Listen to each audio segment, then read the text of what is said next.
So now we're jumping into the conspiracy theories section of this two-part video.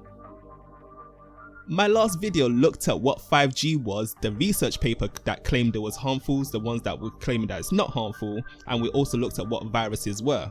None of them, and I repeat, none of the research papers, even the ones that were claiming 5G is harmful, were saying anything about the Rona. The video that's making the rounds right now is this one by this man called Dr. Thomas Cowan.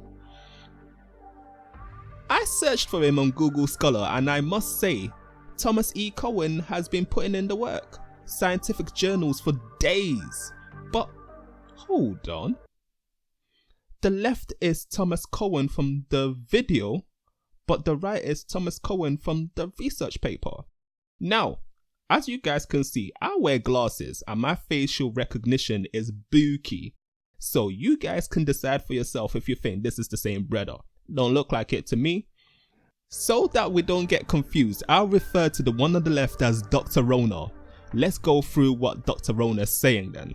Again, when you know Steiner, you have the answers to the test, but you have to then figure out the details. Okay, 21 seconds in and this guy's citing this man called Steiner. This brother was called Rudolf Steiner. He was a philosopher, a social reformer, an architect, an esotericist, and a clairvoyant. Not gonna lie, this is a terrible start.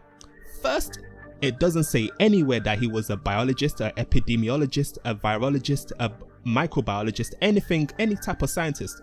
This guy, Steiner, that he's citing was none of that. So why are we going to him for scientific knowledge? I don't get it. And even worse, he claimed to be clairvoyant.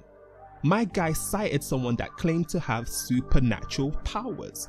But let's carry on. Steiner was asked, what was this all about? And he said, well, viruses are simply excretions of a toxic cell. Okay, Steiner, who isn't a biologist or a medic in any sense, said that viruses are excretions of toxic cells. Steiner allegedly said this in 1918. The first evidence of the existence of viruses came 26 years prior to that in 1892 when Dmitry Ivanovsky found that a pathogen way smaller than bacteria existed. He discovered this by using something called a Chamberlain filter. This filter was small enough to not allow bacteria through it.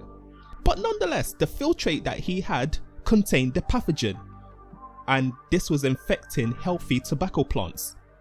You man doing GCSE, of course this was the tobacco mosaic virus that you have to learn about. In 1898, a Dutch microbiologist, Martinus Beijerinck, suspected that these filtered agents were a new type of pathogen. This was 20 years before the clairvoyant Steiner claimed that viruses were excreted toxins. Anywho, from roughly the 1 minute mark to 2.5 minute mark, Dr. Rona started to talk about this case where a group of dolphins died from an alleged pollutant. The issue here is that he said it was obvious that a pollutant led to the death of the dolphins. But if you're an actual scientist, you know that you have to follow the scientific method. No matter how obvious something looks, you have to follow these steps. You may think, well, it's obvious that the sun is a big ball of fire, but the sun isn't fire. You may think it's obvious that walls are completely solid, but 90% of the wall is empty space. You might think it's obvious that the world is flat just by looking around, but we know that the world isn't flat, etc., etc. And the cells get poisoned. They try to purify themselves by excreting debris, which we call viruses. If you go to the current theory of viruses called exosomes, and the latest head of the NIH giving a talk on the complexity of viruses, you will see this is perfectly in line with the current thinking on what a virus really is. Okay, he said that the idea of viruses being toxic excretions from cells is in line with the NIH, which is the National Institute of Health. The only issue here is that the actual NIH is trying to treat coronavirus, and they're treating it as though it's an infectious virus, not a toxin. And then from the 2 minute 40 mark to 3 minute 11 mark, he spoke about a specific example in which frogs died from DDT. The issue here is that even if this did happen, it does not negate the fact that viruses cause diseases. This just highlights that there are many factors that can contribute to the development of a disease. The tar in cigarette smoke isn't a virus, but it causes lung cancer. And HPV is a virus and causes cervical cancer. Logic is slacking here, for real, for real. So what happened in 1918? There was a huge, in every pandemic in the last 150 years, there was a quantum leap in the electrification of the earth. Hey, ladies and gentlemen, here, this man has now leaped from plausible grounds into a sea of stupidity. From 3 minutes 19, he now is linking electricity to viral diseases. If this were true, there would be no evidence of viral diseases before the invention of electrical devices. Rabies has been known since antiquity. Some evidence shows that people knew about rabies since like 2000 years BC. Real work in electricity didn't start until the 18th and 19th century with mans like Ben Franklin, Volta, and Edison and Tesla and others. The only way his logic can follow is if Dr. Rona believed that ancient aliens or some other thing that we don't know about electrified them mans back in the days. To be fair to him, the ancient Greeks did know that rubbing amber together causes it to attract light objects like feathers. The word for electricity actually comes from the Greek word for amber, electron. But the argument is still Swiss cheese. Too many holes. Another line of argument that goes against this is HIV. It's most prevalent in sub-Saharan Africa. And I'm not sure if they know that that's not exactly the most electrified place in the world.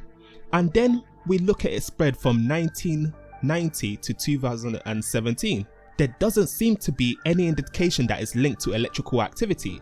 It seems more like it's a pathogen that's spreading from some type of contact between people. It doesn't look like an EM wave that can traverse unimpeded across the globe. If so, it wouldn't cluster like this. Also, what about smallpox? I mean, it killed almost 500 million people. Why did smallpox become eradicated when the vaccine was used? We didn't switch off any major satellites during that time. Also, if it were EM waves, why isn't it affecting other animals and plants the same way it's affecting humans?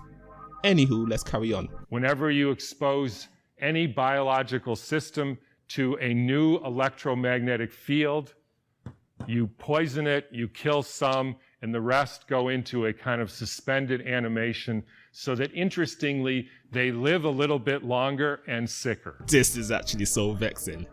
There is no such thing as a new electromagnetic field. There's only one electromagnetic field that permeates the entirety of space-time. The different EM waves are just disturbances within that field. What a fool. And then starts in World War II with the next pandemic, with the introduction of radar equipment all over the Earth, blanketing the entire Earth in radar fields. First time humans have ever been exposed to that. Oh my day. What are radar fields?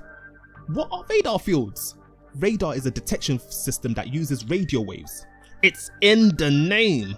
Radar is actually an acronym for radio detection and ranging. In 1968, there was the Hong Kong flu, and it was the first time the Earth has a protective layer in the Van Allen belt, which essentially integrates the cosmic fields from the sun and the Earth, from the moon and Jupiter, etc., integrates that and essentially distributes that to the living beings of the Earth. What?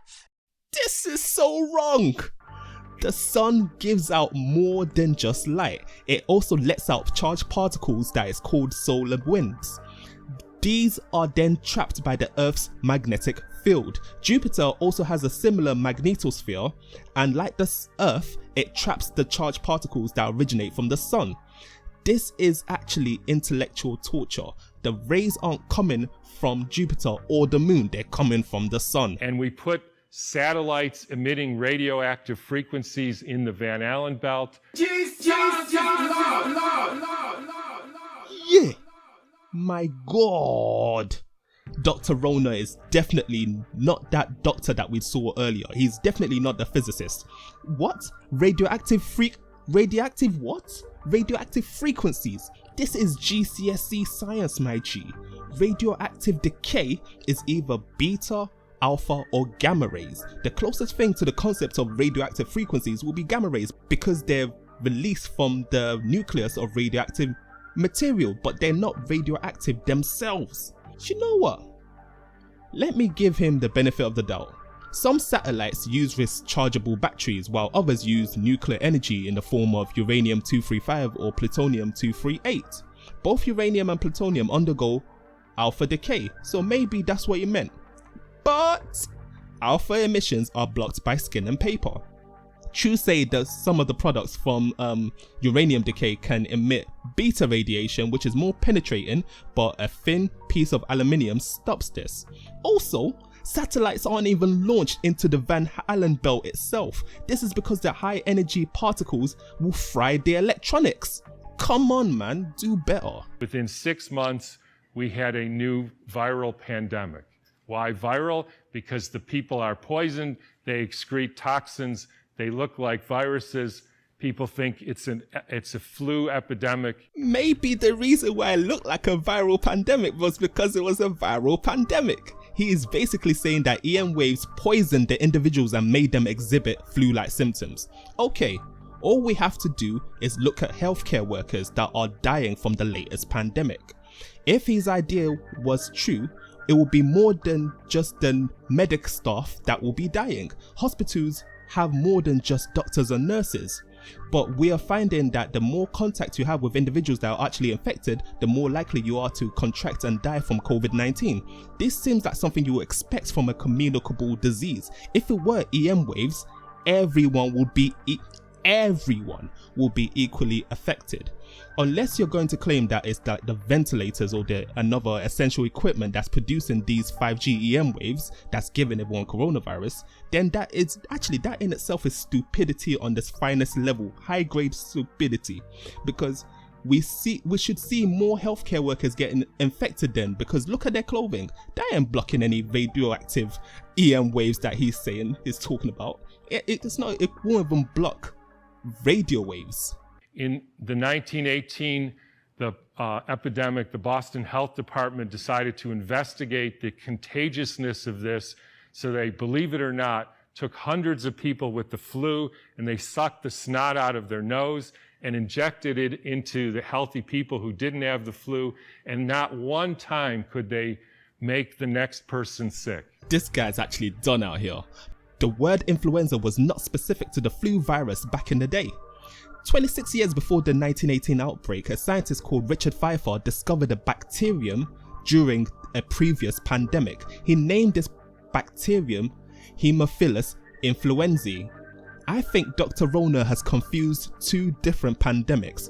The vaccine he's probably talking about was Pfeiffer's bacteria. It wasn't the influenza virus. So, of course the vaccine didn't work properly. It was for a different pathogen. I tried to find a free copy of the Boston study but couldn't. All I could find was this first page of this Boston Medical and Surgical Journal from 1990. Unfortunately, it doesn't state where the vaccine they tried came from, but this other paper gives me high suspicions that it's probably the Pfeiffer bacteria and not the virus that made this vaccine.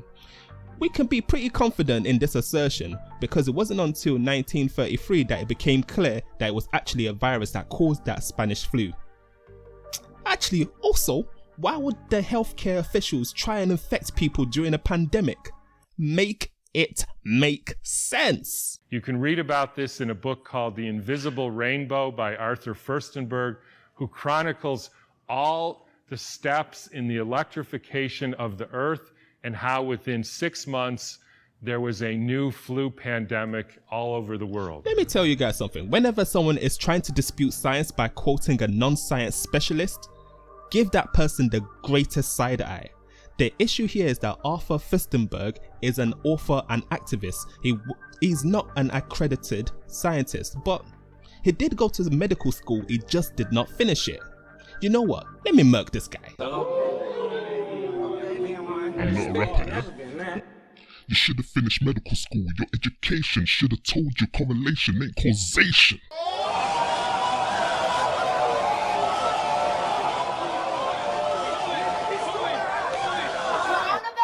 But when you think about it, with these radio waves and other frequencies that some of you have in your pocket and on your wrist, you can send a signal to Japan and it arrives instantaneously.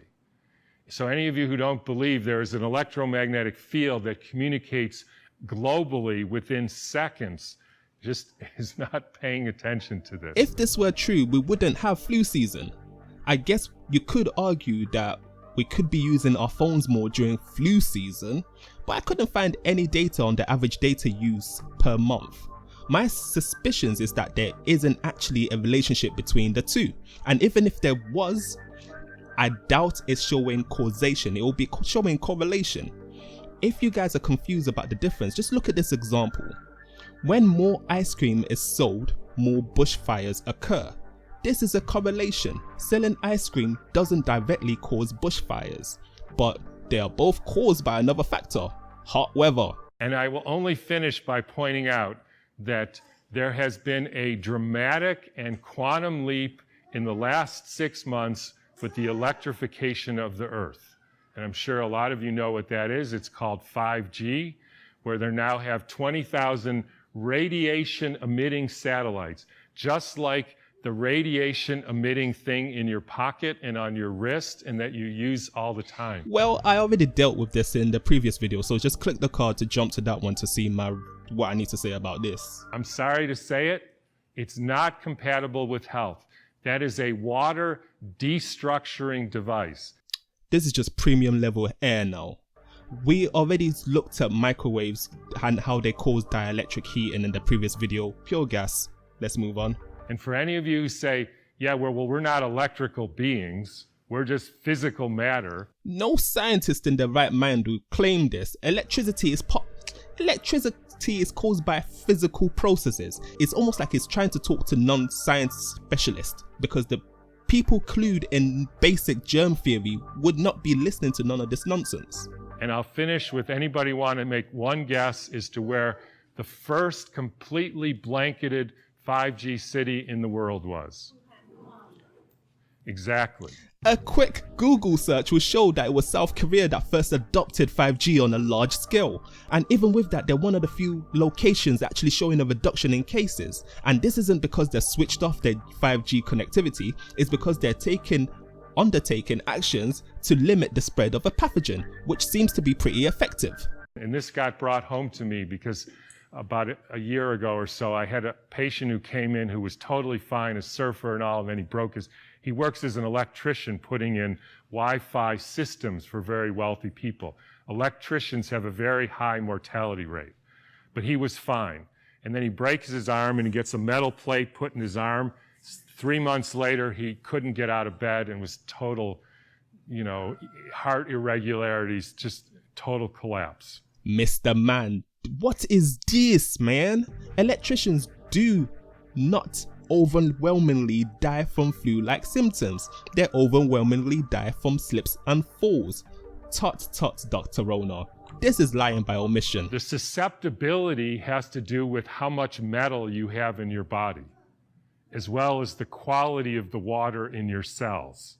So if you start injecting aluminum in people, they become receptors for absorbing increased electromagnetic fields, and that is a perfect storm for the kind of deterioration of the species, which is what we're now experiencing. I couldn't find anything that suggested that aluminium acts as a receptor for EM waves inside our bodies. The toxicity of aluminium is actually pretty low. You basically have to be a drug addict on aluminium to achieve any of the long-term pathologies. He basically then just quotes Steiner again, and as we saw, he's not a very credible person for scientific knowledge.